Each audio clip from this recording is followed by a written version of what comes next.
Ողջույն։ Ինչ է գործատուի բրենդինգը։ Ինչու է այն բիզնեսի համար կարևոր, նույնիսկ ներկայիս տնտեսական իրավիճակում։ Ինչքանով կարող է փոխել այս միջավայրը արհեստական բանականությունը եւ ինչ սպասել այս տարվա Career City Fest-ից։ Իմ զրուցակիցն է Skill ընկերության հիմնադիր Սերգեյ Ուսնունցը։ Բարև ձեզ։ Բարև ձեզ։ Նախ սկսենք գործատուի բրենդինգից, որը մեր այսօրվա հարցազրույցի առանցքումը երևի, պարզ բառերով ինչ է դա եւ ինչու է այն կարևոր բիզնեսի համար։ Եթե պարզ բառերով գործատուի բրենդը դա այն է, ինչպես է հանրությունը ընկալում ձեր ընկերությունը որպես գործատու։ Արդյոք մարդիկ ցանկություն ունեն աշխատեն ձեր հետ, ձեր ընկերությունում։ Բայց դա շատ հասարակ եւ պարզ ձևակերպումն է, հիմա կարամ մի փոքր ավելի բարդ ձևով։ Նախ միջև խոսել գործատուի բրենդը, շատ կարևոր է խոսել բրենդից, որովհետեւ գործատուի բրենդը ինքը այտենց առանձին ինչ-որ սուբստանցիա չի, ինքը իր առանձին չի ապրում, կա ընդհանուր բրենդ հասկացությունը, ցանկացած ընկերություն ունի բրենդ։ Այն ընկերություններն էլ ունեն բրենդ, ովքեր երբեք չեն մտածել բրենդի մասին։ Բնականաբար շատ ավելի կարևոր է, որպեսզի ընկերությունը կառավարի իր բրենդը։ Եթե ընկերությունը դրանով չի զբաղվում, ընդհանուր ինքը դա թողում է ինքնահոս, մարդիկ իրենց պատկերացումներն են ունենում։ Հիմա եթե խոսանք գործատուի բրենդից, դա ընդհանուր ընկերության բրենդի մասն է, որովհետև կա հասկացություն, որը կոչվում է ներքին հաճախորդ եւ արտաքին հաճախորդ։ Եթե մենք շատ ենք խոսում հաճախորդների մասին, ինչու, որովհետեւ ցանկացած ընկերություն պետք է ունենա վաճառքներ, որպեսզի գոյատևի, դրա համար ավելի շատ ուշադրության կենտրոնում է սեփականատերերի, ղեկավարների արտաքին հաճախորդը, բայց չէ որ ցանկացած ընկերություն ունի պրոդուկտ, սերվիս, ծառայություն, որը ստեղծում են ներքին հաճախորդներ, որոնք աշխատակիցներն են, եւ դրանից է կախված այդ ընկերության պրոդուկտի որակը եւ սերվիսի որակը, ինչպեսի որակյալ ներքին հաճախորդներ, աշխատակիցներ տվյալ ընկերությունը կարող է ներգրավի, սովորեցնի, որպեսզի իրանք դառնան հմուտ, իրենց պրոդուկտը կամ ծառայությունը մատուցեն ավելի որակյալ, սերվիս տրամադրեն եւ ավելի որակյալ եւ էֆեկտիվ process-ներ ներսում տեղի ունենա, որպեսզի դա ազդում է թե ընկերության պրոդուկտի որակի վրա, թե էֆեկտիվության վրա, որը այդ ամեն ինչը բերում է ընկերության եկամուտների բարձրացման։ Եվ ընկերությունը ստիպված է զբաղվել ներքին հաճախորդներով, աշխատակիցներով։ Եվ այդ տիրույթում սկսում է ձևավորվել գործատուի բրենդ հասկացությունը։ Եթե այսպես սահմանափակենք մի փոքր, գծերը քաշենք, արդյոք գործատուի բրենդը ազդում է նաև արտաքին հաճախորդի վրա ինչ-որ չափով, այսինքն արդյոք այն նպաստում է վաճառքներին, մարքեթինգին, թե դա միայն այսպես կուլիսների հետևում է իր ազդեցությունը ունենում։ Եթե վերցնենք ընդհանուր եւ ինչ պատմություն ունի երկու բրենդ եւ գործատուի բրենդ, բնականաբար բրենդինգը ավելի երկար պատմություն ունի, ավելի շուտ են սկսել մարքետոլոգները եւ բոլոր բրենդով զբաղվող էքսպերտները ձևակերպել ամեն ինչը վերաբերում է բրենդին, բայց մի քիչ ուշ երևի 2000-ականներին սկզբից ինչ-որ գործեր, ինչ-որ պուբլիկացիաներ, հետո գրքեր գրվեցին եւ 2005 թվականի մոտավորապես այդ ժամանակ ձևավորվեց ֆունդամենտալ հասկացողություն, գործատուի բրենդ, որը սկսեց ստանալ իր ատրիբուտները, իր ձևակերպումները, իր մեթոդոլոգիաները եւ բնականաբար այդ ժամանակ էլ սկսեց նաեւ զարգանալ HR, հասկացողությունը, որովհետեւ միջև այդ կար մի փոքր այլ պատկերացում ինչ է աշխատակիցը, որովհետև աշխատակիցը դա մի մարդ է, ում պետք է վերցնել գործի, ձևակերպել, իր փաստաթղթավորել, իրան օդպուսկ ուղարկել, բալնիչնի տալ։ Վարչարություն։ Բայց հետո դրանից հետո հասկացան խոշոր ընկերությունները, որ դա այդ մարդկանց հետ պետք է աշխատել, որովհետև մարդը ինչ կապ ունի հաճախորդա, թե աշխատակիցը իր բոլոր խնդիրներով հանդերձ պետք է դրանով զբաղվել եւ HR-ը երբ որ սկսեց զարգանալ, նաեւ գործատուի բրենդ հասկացողությունը կամաց եկավ կպավ ու չէ որ բրենդինգով միշտ պատկերացնում ենք, որ մարքետոլոգներն են զբաղվում, բայց ոչ, բրենդինգով զբաղվում են բոլորը,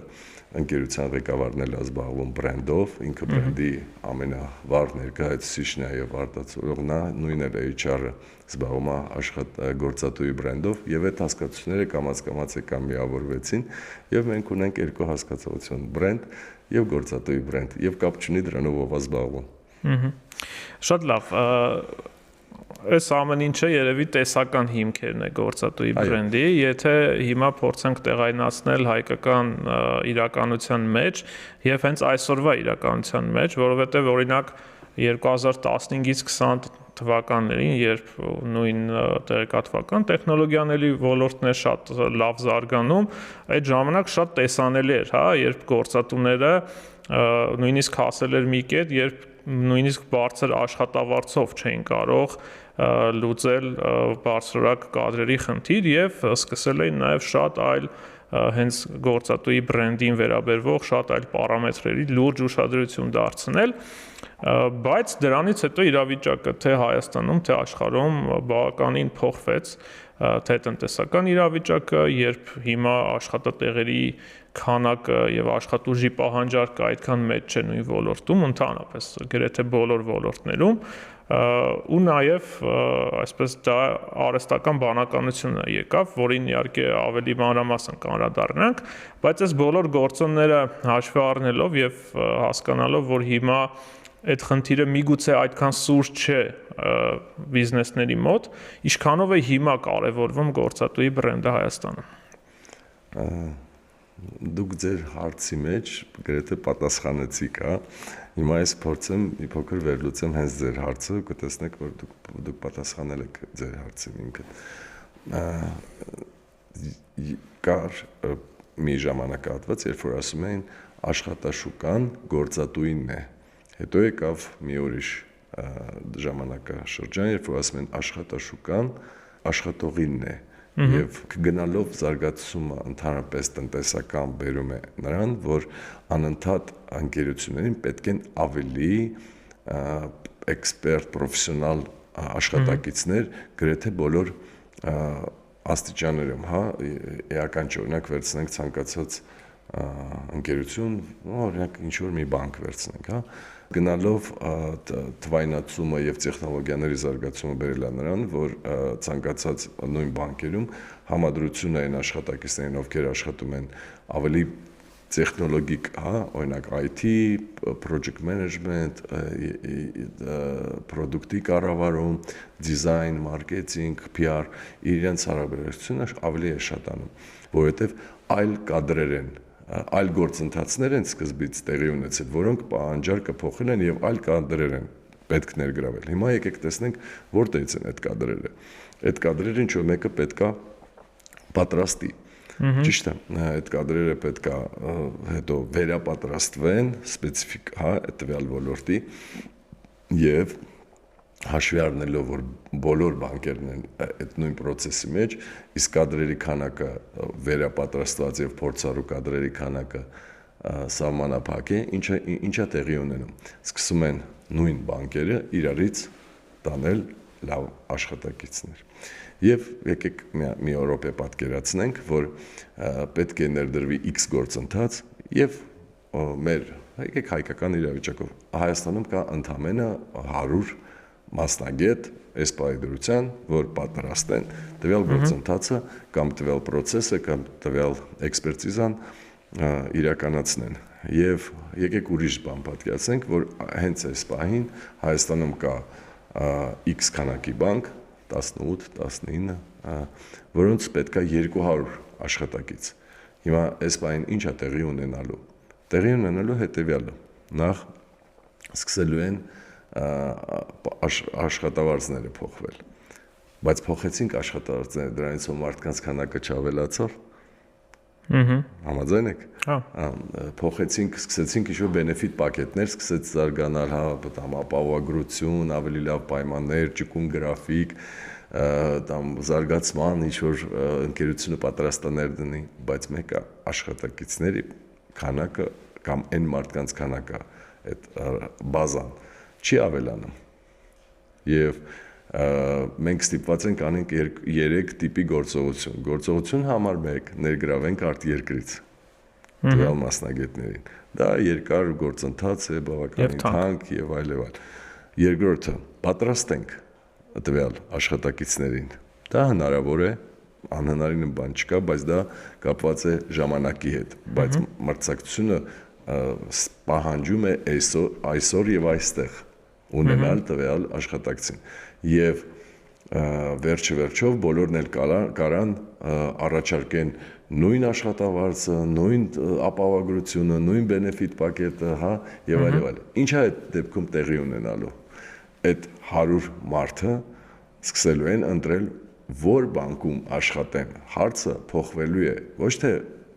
ինչ աշխատեն, այլ որ բանկում աշխատեն եւ ըստ ձեզ որ բանկն են իրանք ընտրելու դե հասանք գործատուի բրենդին այո իրենք սկսելու են ընտրել բանկը երկու պարամետրով պարամետր համար 1 ինչքան է իրան հարմար եւ մոտիկ հա եւ իր ապրելու վայրի հետ եւ բոլոր բանկերը ունեն ամենտեղ մասնաճյուղեր կարան բացեն այս հարցն էլ կփակվի եւ կառնա մյուս հարցը որտեղ ավելի պրեստիժ աշխատել որովհետեւ մենք մարդիկ հասարակ բրենդը ոնց է բրենդինգը զարգանում ինչն է ավելի պրեստիժ ինչն է հակնել հա ավելի էմոցիոնալ դու որ բրենդի հետ ես կապված եթե հասարակ բրենդինգից ենք խոսում ավելի քո շրջապատը որ բրենդն է որ բրենդից է օգտվում եւ նույնը սկսում է աշխատել գործատուի բրենդի հետ աշխատակիցները սկսում են ընտրել գործատուին հենց այս նույն կրիտերիաներով որն է ավելի հայտնի ում համբավն է ավելի բարի եւ որն է ավելի պրեստիժ Շատ լավ ինչ է իր մեջ ներառում հա գործատուի բրենդինգը ես գիտեմ որ դուք նաև որոշակի հետազոտություն եք արել հասկանալու օրինակ աշխատակիցները ինչն են կարևորում գործատուի մեջ այսինքն դա էլ ենթադրում եմ հենց դառնում է գործատուի բրենդինգի պարամետրերը հա օրինակ համբավը թե աշխատակիցների նկատմամբ վերաբերմունքը ինչ որ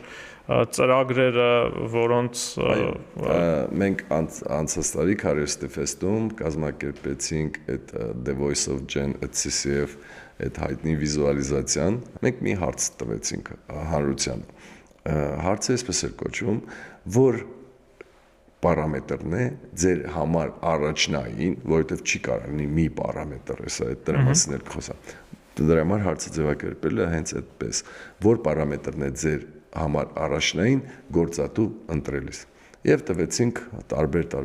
պարամետրներ եւ արի ու տես, որ երբ որ վիզուալ, երբ որ ավարտվեց Career Fest-ը եւ վերջի այցելուն լքեց տարածքը, մենք եկանք ինքներս կանգնեցինք այդ վիզուալիզացիա առաջ, տեսնենք, որ զարգացումը, ինչ է դա ասում, և ինքը բավականին առաջ էր, քան մնացած կրիտերիաները, և դա ինչի մասին են խոսում, որ մարդիկ տեսնում են, որ իրենց աշխատանք մտնելուց եւ պայմանական X ժամանակ հետո իրենք էլ ավելի զարգացած են ունելու։ Ընկերությունը ջանքեր է գործադրելու իրենց եւ ներդրում անելու իրանց զարգացման մեջ մասնագիտական որպես մարդ, հա, որպես անձ, չէ՞ որ մենք մասնագիտական չենք զարգանում, մենք զարգանում ենք նաեւ որպես անձ, հա, տարբեր ձևերով, մենտորինգ կա, կոուչինգ կա եւ այլ։ Ինչու է դա այդպես։ Դա շատ է հետաքրքիր, ինչու զարգացում, ինչու չենք կարող մենք տունը զարգանանք։ Նախ մենք մեր կյանքի մեծ մասը այսօր ռիթմը այնպես է, մենք աշխատանքի վայրում ենք անցկացնում։ Ամբողջ մեր էներգիան պատկերացնում ենք, որ տալիս ենք մեր գործը լավ անելուն։ Եթե մենք այդ ժամանակ չենք զարգանում, բայց երբ ենք զարգանալու։ Այդ տենց։ Եվ երկրորդը տեխնոլոգիաները արագ են փոխվում։ Առաջ կարելի էր մի 20-30 տարի առաջ կարելի էր ինչ-որ մի մասնագիտություն ստանալ եւ 5-10 տարի ստանալ դրանից օգուտ, հա, հետ բերել ինվեստիցիան։ Մարդին չեմ աշխում, մենք երբ որ կրթվում ենք, ենք ինվեստմենտ ենք անում, մենք ինվեստիցիա ենք անում, ժամանակ, գումար, չէ, հետո աշխատանքում մենք այդ գումարը հետ ենք բերում, բայց այսօր տեխնոլոգիաները եւ գործընթացները այնքան արագ փոխվում, որ դու չես ասում կրթվես ինվեստիցիա ես անում քո կրթության զարգացման մեջ, բայց չես ասում այդ ինվեստիցիան հետ բերես։ Տեխնոլոգիան փոխվում է, տրեկը փոխվում է, ամեն ինչ եւ եթե դու ընկերությունը չզարգացնի քեզ, նշանակում է ընկերությունը աշխատելու է հետեւյալ սկզբունքով։ Ինքը քեզ վերցնելու է, քեզ քամի, դուրս հանի եւ գնա բերի նրան, ով համապատասխանում է մյուս ցիկլին։ Հասկանում եք, այստեղ տեղի կունենա անարդարություն։ Բնականաբար ընկերությունները պետք է զարգացնեն մարդկանց ու այն ընկերությունները, ովքեր զարգացնում են, բնականաբար դառնում են առաջի ընտրության գործատու։ Բնականաբար դուք հարց տվեցիք նաև ինչպես է ընկերությունը վերաբերվում աշխատակցին։ Դա մթնոլորտի մասին է խոսքը։ Ստեղծում այնպիսի մթնոլորտ, որպեսզի աշխատակիցը լինի լավ միջավայրում, հա, աշխատի, որովհետև նորից գալիս է այն հարցից, որ մենք 8 ժամ լինում ենք գործի տեղը։ Բնականաբար մենք ուզում ենք 8 ժամ լավ մթնոլորտում լինենք։ Կա եւ ցանկացած այլ պարամետրներ եւ կա աշխատավարձ օրինակ, որը հասկանալի է, դա կենսական նշանակություն ունի, բայց դա ամենակարևորը չի, որովհետեւ առաջի հարցի պատասխանը բերում է նրան, ինչու է կարևոր զարգացման մեջ ներդնելը եւ բնական մենք այլ պարամետրներով այլ տարբերություններ կար, բայց տարիքային էլ է տարբերվում սիտուացիան։ Երբ որ դու նայում ես 35+ մարդկանց պատասխանները, իրաց պատասխանները բնական է, որ մի քիչ այլն են։ Մարդիկ պատրաստ են, մարդկանց համար կարևոր է մթնոլորտը եւ աշխատավարձը։ Ինչու՞, որովհետեւ կայացած մարդու համար կարևոր է, ինչ միջավայրում ենք աշխատում եւ բնականաբար մի քիչ տարիքով մարդկանց համար կարևոր է նաեւ վարձատրությունը, չէ՞ որ մարդիկ այդ տարիքում ունենում են երեխաներ, իրանք նաեւ երբեմն հոգ են տանում ծնողների համար եւ բնականաբար իրանք ֆինանսական պահանջարկը մի քիչ այլն է, քան երիտասարդներին։ Երիտասարդների համար բնական է կարևոր է ինչ ներդրում կանի ընկերությունը իրանք ստարտ անելու համար, իրանք համար բուստ անելու իրանք կարիերան։ Երբ խոսում ենք գործատուի բրենդի մասին, դա ենթադրում է նաև այսպես նպատակաուղղված աշխատանք եւ որոշակի ռեսուրսներ, որի դեպքում բնականաբար խոշոր ընկերությունները ավելի շատ ռեսուրսներ կարող են դնել դրա մեջ, իսկ ինչով կարող են մրցակցել փոքր ընկերությունները, որպեսզի իրենք եւս հասանելիություն ունենան այն ձեր նշած 100 հոգուն, որոնց թիվը չի մեծանում, հա, սահմանափակ է։ Բնականաբար խոշոր ընկերությունները, ում առևտրային բրենդը, հա, այսպես կոչված հզոր է, բնականաբար առևտրային բրենդը ազդում է նաև գործատուի բրենդի վրա։ Իրանք ավելի ճանաչելի են եւ իրենք ավելի ցանկալի գործատու են դառնում, բայց կա մի բայց, չէ՞ որ խոշոր ընկերությունում մեկը միջավայրը մի քիչ այլն է եւ կան մարդիկ, որոնք ուզում են ավելի հանգիստ աշխատանք, ավելի սենց ընտանեկան նեղ միջավայր եւ այստեղ գալիս է մենք պետք է հասկանանք ոնց որ պրոդուկտ կա, mass market է եւ բուտիկ պրոդուկտ է, luxury պրոդուկտ է, այստեղ պետք է ճիշտ positioning անել։ Դու որպես գործատու ստիպված ես ճիշտ, որպեսզի գտնես այն մարդուն, ով հենց փոքր ընկերությունում է ուզում աշխատել, ով ուզում է իր բոլոր գործատուների ծնունդները իմանա, նշեն, չէ՞ որ ընտանեկան sense միջավայր է փոքր ընկերություն, մեծ ընկերություն, որտեղ 500, 600, 700, 1000 մարդ այտենց չի կարա լինի։ Անհնարին է, մարդիկ իրար չեն ճանաչում, ոնց է բազմաբնակարան շենքը եւ մի փոքր sense շենք, որտեղ 6 ընտանիք ապրում, իրանք sense ընդհանուր պարիսպ ունեն, իրար հետ կարող է զատիկ են նշում։ Այս տարբերությունը։ Հիմա խոշորների մասին։ Խոշորները մրցում են թե փոքրերի, թե խոշորների։ Բնականաբար խոշորները ունեն ավելի շատ ռեսուրս, բայց դա չի նշանակում, որ փոքրները չունեն ռեսուրս։ Ունեն այդ ռեսուրսը ունեն։ Չէ՞ որ իրանք իրենց պրոդուկտը վաճառում են, ճիշտ է։ իրենց product-ը վաճառում են։ Իրանք ուղղակի մի բան կա, որ փոքրները երբեմն չունեն ռեսուրս դրան դա կառավարել այդ բրենդը։ Խոշոր ընկերություններում կարա օրինակ նույն մարքեթինգ HR PR թիմը միասին տենց մի 50-60 հոգի լինեն, հա, դա միջին ընկերությունում կարա 10-15 հոգի լինեն եւ բնականաբար այդտեղ ավելի առաջագալի ինչքան մարդ կա որ կարա դրանով զբաղվի։ Փոքր ընկերությունում որտեղ ամեն մի position-ը մեկ հատ է, բնականաբար HR գրեթե շատերը չունեն, որովհետև նո դժվար է, որ քո ընկերությունում 10-15 հոգի աշխատում, մի հատ էլ HR թիմ պահես, էլի, դա գրեթե անհնարին է, երբ որ ֆինանսական տեսակետից։ Դրա համար փոքր ընկերությունները պետք է այդ հարցը մի քիչ ուրիշ ձև, իրենց հենց աշխատակիցների միջոցով դա լուծեն։ Լավ միջավայր ստեղծելով, թույլ տալով, որ աշխատակիցները դրա մասին խոսան, զարգացնեն, իրանց սոցիալ մեդիայում դա ներկայացնեն եւ բնականաբար օգտագործեն մեր փառատոնը, ինչու ոչ։ Չէ՞ որ դա ինչ ենք մենք ստեղծել Career City Fest-ը, մենք հենց դրա համար ստեղծել ենք։ Մենք հասկացել ենք այս խնդիրը, ես ինքս մեծ փորձ ունեմ տարբեր ընկերություններում աշխատելու, տարբեր միջավայրներ, տարբեր մարդիկ, տարբեր ղեկավար անձնակազմ, տարբեր ոլորտներ, բայց խնդիրները նույնն են։ Մարդը մնում է մարդը մարդու հետ շփվելուց երկու կողմերն մարդ են։ Դրա համար մենք ստեղծեցինք Career City Fest-ը, որ ցանկացած ամենափոքր ընկերությունը կարա գա մի 2 օր ռեսուրս տրամադրի եւ կանգնի ամենախոշոր, ամենահայտնի, ամենատես ուժեղ բրենդով ընկերության կողքին եւ ինքն էլ այնպիսի հետաքրիր ձևով ներկայանա, այնպիսի հետաքրիր ձևաչափով ներկայացնի իր ընկերությունը, նախ ճանաչելի դառնա, որովհետեւ մեծ խոշոր էքսպո Career City Fest-ի միջոցառումը դա հիանալի հնարավորություն է գալ կանգնել այդ մեծերի արանքներում եւ օգտվել այդ տրաֆիկից, այդ պատոկից, ինչու ոչ տեսնել ինչպես է ներկայանում խոշոր ընկերությունը։ Իրանք տանջվել են, որպեսզի դրան գան, դու էլ գնա նայի սովորի, գնա կիրառի,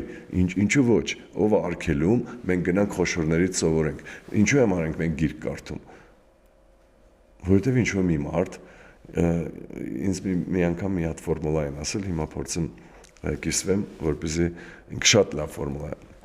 Ասում եմ, եթե դու ունես խնդիր, ցանկացած, նշանակում է միլիոնավոր մարդիկ ունեն նույն խնդիրը։ 100,000 մարդ փորձել է այդ խնդիրը ինչ-որ մի ձև լուծի։ 10,000-ի մոտ դա ստացվել է։ 1000-ը վերցրել են դա ձևակերպել են։ 5 հոգի դրա մասին գյուտ են արել, գիրք են գրել, հա, եւ վերցրել են այն 1000-ի արածը սիստեմավորել են, հա, վեկալ այդ գիրքը կարդա։ Հասկանում եք, Career City Fest-ը դա գիրք է, պետք է իրան գալ ու կարդալ։ Եվ քանի որ հասանք հենց Career City Fest-ին, այս հրատարակության մեջ այդ գրքի ինչ նորություններ կան։ Շատ լավ, փայլուն հարց էր։ 4-րդ հրատարակությունն է, եթե վերցնենք մեր crazy այդ գաղափարին, որին ինքներս էլ դժվար էինք հավատում, անկեղծ լինեմ, մեր թիմում էլ մենք ասենք շատ ասենց սպոնտան եկանք այդ ձևաչափին, ասենց պետք է լինեմ անկեղծ, ոչ մեկը չգիտեր վերջում ինչ է ստացվելու, երբ որ մենք անում ենք Career City, ոչ ես, ոչ իմ թիմակիցները, որոնք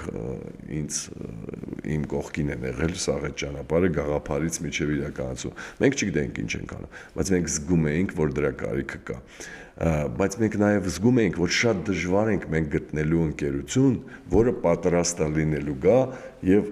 ասի, ես լավագույնն եմ։ Եվ մեզ շատերը գրում էին, ինչից եք որոշել, որ X ընկերությունը, որը քարերստում է, ինքը լավագույնն է։ Ես ուզում եմ այդ հարցին պատասխանեմ։ Նախ մենք չենք որոշել։ Այդ ինքն է որոշել, որ ինքը լավագույնն է։ Եվ սա մագիան, այդ կախարդական մագիան հենց դրա մեջ է։ Առաջինը, երբ որ դու ուզում ես քեզ քո բրենդը սկսեն ընկալել որպես լավագույն, դու ինքդ պետքա չվախենաս, ասես ես լավագույնն եմ։ Չէ որ հենց դու ասում ես, որ դու լավագույնն ես, դա քեզ պարտավորեցնում է։ Ինձ մի անգամ մի մարդ ասել, ասում է, որ դու դուրս ես գալի բեմ, դու պետքա պատրաստ լինես քո փայ